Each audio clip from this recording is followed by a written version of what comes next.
Yes, well, as we get older and older, I'm 77 right now. You can't live forever, you know. So if this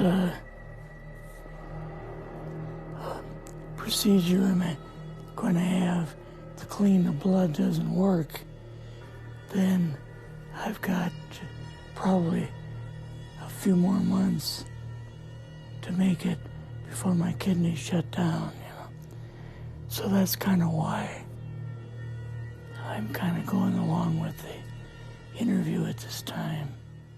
You're seeing that what you went through is just too important for people not to know about. Yeah. Yeah. Can you just, can we start at the beginning with your military career and just walk through what exactly your experiences were? Was drafted into the military and got into the U.S. Army. After that, I was sent to the Signal Training Center in eastern United States. What year would this be? 58. I went through the Signal Training course. And at that time, I went through the radio teletype course and also the cryptography course, crypto. They had 5 instructors that were getting out of military service. So they pulled the top 5 students, and I was 3rd in the class. So I got pulled as an instructor. Now, were you at this time also working yet for CIA? No. Not yet? No. After one day, my boss came to me, and he said, how would you like to, make some extra money? And I said, oh, money is good. So he's explained to me that he could put it through. I would have to get a top secret White House Q clearance for the job, And I thought, boy, must be a pretty exclusive thing, And I said, well, what is this? And he said that I'm director for the CIA for Eastern United States, And I said, oh, I didn't know that. And he said, you weren't supposed to. After about 6 weeks, my security clearance came through, and I got my CIA card. It was an ID card, like a credit card, where I could just go up to the door and slice it, walk right in. And my name at that time, I used a artificial name too. Never used my real name. I started working with him on the project he was on, and that was Project Blue Book, which was kind of partially a fraud. You're saying some of the Blue Book cases were completely fictitious? Yes. But the cases that we got came from, I think it was Fort Belvoir, Maryland. Mm-hmm. Fort Belvoir? Yeah. And it didn't come from the Pentagon, or it didn't come from CIA headquarters. But we would get reports about a certain sighting that they had in Mexico or Italy or something like that. And then we had people that would follow through on it, that would go out and interview the people to see if they were nutcases or if it was real, So they'd be going overseas frequently? Yeah, I wasn't, but I always stayed statewide. But the people we had working with us from the CIA would do that. We would get like a new report probably a couple times a week. I was coming into the Army fresh off the farm, so I really didn't have much knowledge of anything, but my boss filled me in on Project Blue Book and what they had found so far. as far as Greys and aliens and the Roswell incident. How did you feel when this first got dumped on you? When you first learned about this? I was just kind of overwhelmed with all of this, you know. And I said to him, I don't know if I'm going to be able to be a judge of this type of thing. What's real, what's not, when I don't have much knowledge of it, you know. So... What did he say? He said, well, we have to build the information as we go, and you'll see how this thing is working out. And then the other thing is, of course, you really weren't able to tell family or close friends, obviously. No, I couldn't tell anybody. In fact, I had to take a vow that I wouldn't tell anybody. A lot of it for 40 years, and more of it for 50 years, which is up in 2010. You're doing all this crypto work. You're looking at images, photographs, video. It's 1958, maybe the fall of 58. What happened after this? At that time, the Project Blue Book thing kind of went pot, you know. If you remember, back in those days, they kind of declared it as a nothing, you know. Mm-hmm. Right. And they were telling the world all UFOs are misidentifications, hoaxes, balloons. Psychological issues, whatever. Yes. Yeah. So my boss came to me and he says, we've both got a new assignment. And he says, oh, I said, where are we going? Oh, he says, we're going to the Capitol. We're going to be part of the Eisenhower push. He's trying to find out something about all about these aliens that MJ-12 was supposed to find out, but never sent back reports to him. The MJ-12, the UFO control group, were they calling it MJ-12 at that time? Yes.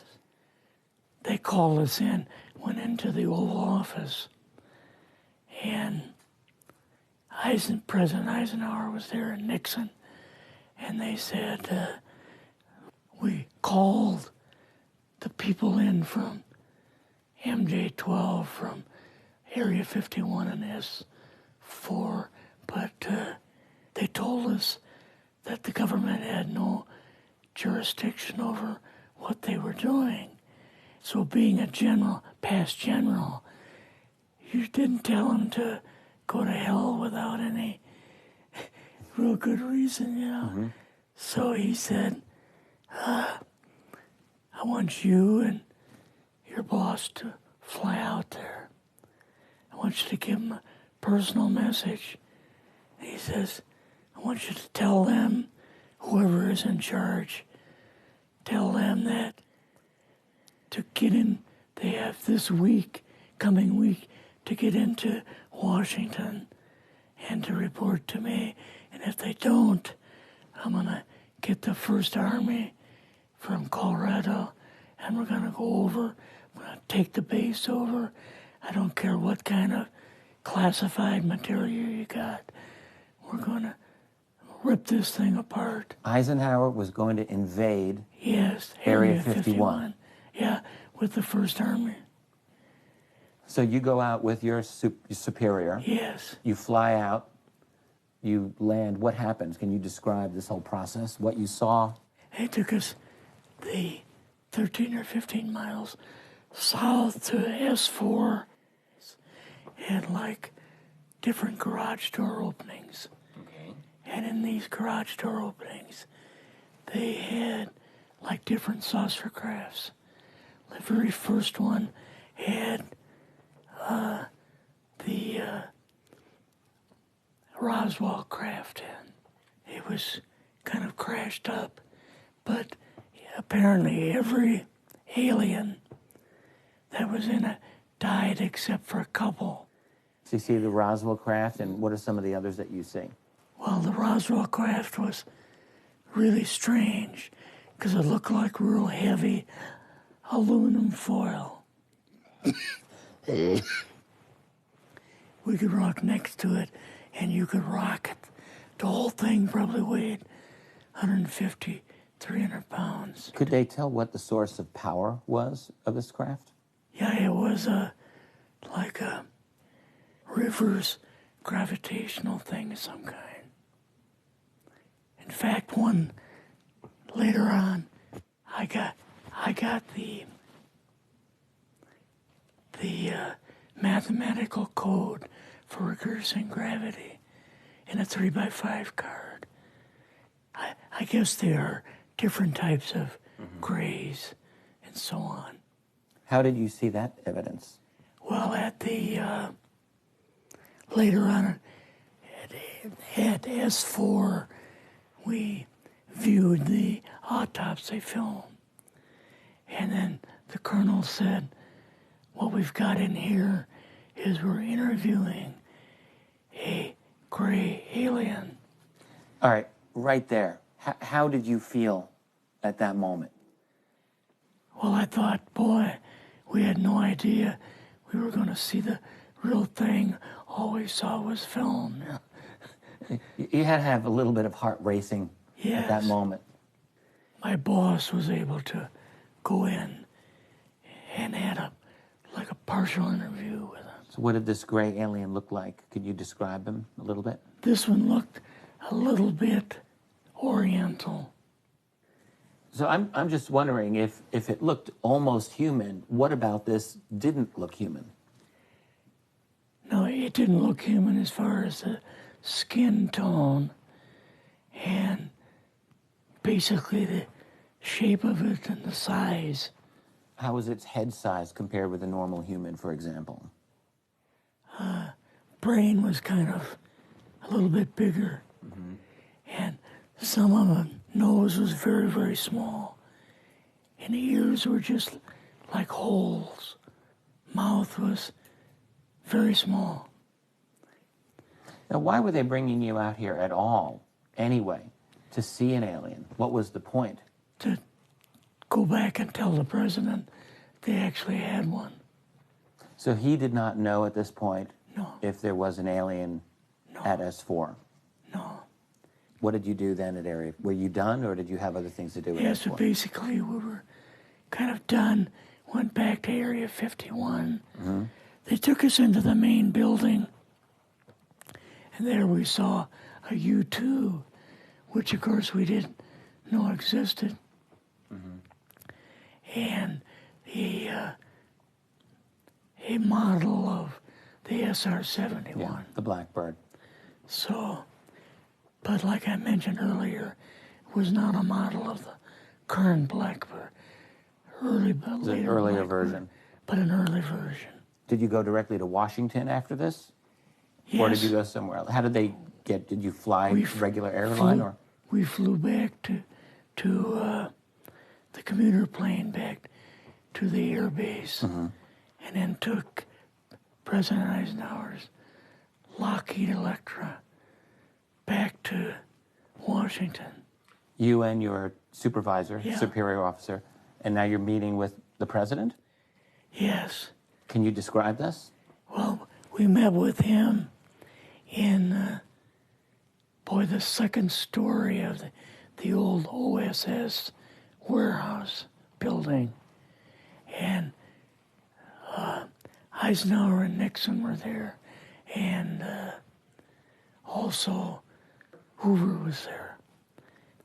So he asked us what was going on. And we told him about the alien, the whole situation, and the black projects and so on. And he was just totally shocked. He appeared for the first time to be worried. You know, like he was worried. I would think that Eisenhower would, I mean, he certainly knew that flying saucers were real. Yes. He knew that there were aliens. So I guess I'm just wondering, what would he have been, really surprised about? Surprised about the black programs. Eisenhower said, got to keep this thing completely secret. You know, can't talk about this. Your actual name is, I mean, the name you grew up with, that was a different name than what you Yes. had in the... I never used it in the CIA at all. Now, what about today? You're going on the public record, and this is still sensitive information, even though earlier you talked about, you know, security oaths that maybe expire after a certain period of 50 time, years. but you're still concerned. Linda Moldenhauer's phone call, her phone was tapped, and they got my phone number, and through the telephone company, they're able to find me, and so on. When they found you, what happened? I was going to a grocery store. Two guys in a black suits come out of a black Lincoln town car and came over to see me. And they told me that I better not publish anything or talk to Linda about any more things. So at that time, I did, you know, I stopped. That was enough to intimidate you. Yes. Rather remain anonymous. Never show my face on anything. Really, thank you for doing this. Yes. This was, I guess, kind of a good idea because I feel much better having talked about it. I kind of feel like there's a load off my shoulders. Really? Because I had an awful lot of secrets that I had kept over the years.